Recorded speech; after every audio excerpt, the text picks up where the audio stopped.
মামা চল সবাই মিলে নাস্তা করে আসি। আচ্ছা যাবো, কিন্তু একটা শর্ত আছে, আমার বিল তুই দিয়া দেস তাইলে যাবো। আচ্ছা সমস্যা নেই, শুধু তোর বিল কেন, সবার বিল আজকে আমি দিয়ে দিব। ভাই ওই যে ওর কাছে আমি টাকা পাই। আচ্ছা চল।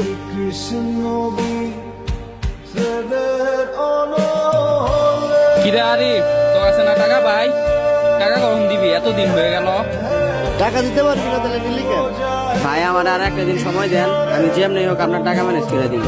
1-2 দিন বললে চলবো না, আজকে টাকা দিতে হইব। চল ভাই আজকের মতো মাফ করে দেন, আমি 1-2 দিনের ভিতরে আপনার টাকা ম্যানেজ করে আপনাকে দিয়া দিব। আজকেই তো লাস্ট ডেট, এরপর জানি কোনো কাহিনী না হয়। ভাইয়া চল। কিরে আরে কি হয়েছে তোর? তোর কাছে ওরা কিসের টাকা পায়? মামা অনেকদিন আগে টাকা হাওলাত নিয়েছিলাম, ওইটা নিয়ে একটু ঝামেলা হয়েছে। তো এতদিন এসে এখনো টাকা দিস নাই কেন? কিছু না, থাকতো না, আমি বাসায় গেলাম।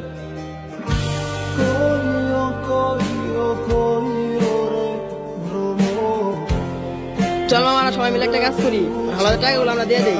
হ মামা ঠিক বলছস, ও অনেক সমস্যার মধ্যে আছে, আমরা সবাই মিলে ওর টাকাটা পরিশোধ করে দিই। তাহলে মামা চল আমরা সবাই মিলে বাসাতে টাকাটা নিয়ে আসি। আচ্ছা চল।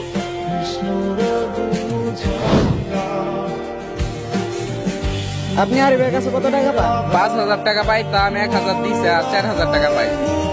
আচ্ছা ভাই।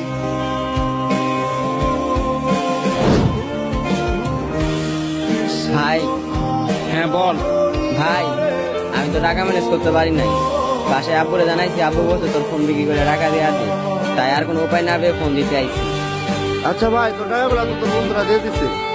আমার বন্ধুরা টাকা দিয়ে দিচ্ছে। কেন, তোর বন্ধুরা তোরে কিছু বলে নাই? না আমার বন্ধুরা তো আমার কিছু বলে নাই। আচ্ছা ভাই আপনারা থাকেন, আমি আসতে আসি। আচ্ছা যা। বন্ধুত্ব মানে কি জানেন? বন্ধুত্ব মানে কাছে থাকা নয়, পাশে থাকার নাম ওই বন্ধুত্ব। মিথ্যা বলে মন ভোলানো নয়, সত্যি বলে সাহায্য করানোর নাম ওই বন্ধুত্ব। ভুল দেখে সরে যাওয়া নয়, ভুল শুধরে ভালোবাসার নাম ওই বন্ধুত্ব। সময়ের সাথে পাল্টে যাওয়া নয়, সময়কে পাল্টা জবাব দেওয়ার নাম ওই বন্ধুত্ব। আজকের বেপরোয়া জীবনকে পরোয়া না করে কেমন আছে জানতে চাওয়ার নাম ওই বন্ধুত্ব। শুধু ফটো স্টেশনের আলোর ছটে কাঁধে হাত রাখা নয়, একাকিত্বের অন্ধকারে কাঁধে হাত রাখার নাম ওই বন্ধুত্ব। তোরা আমার সেই বন্ধু যাদের আমি কখনোই হারাতে চাই না। তোরা আমার সেই বন্ধু যাদের আমি সারা জীবনই পাশে চাই। লাভ ইউ বন্ধু।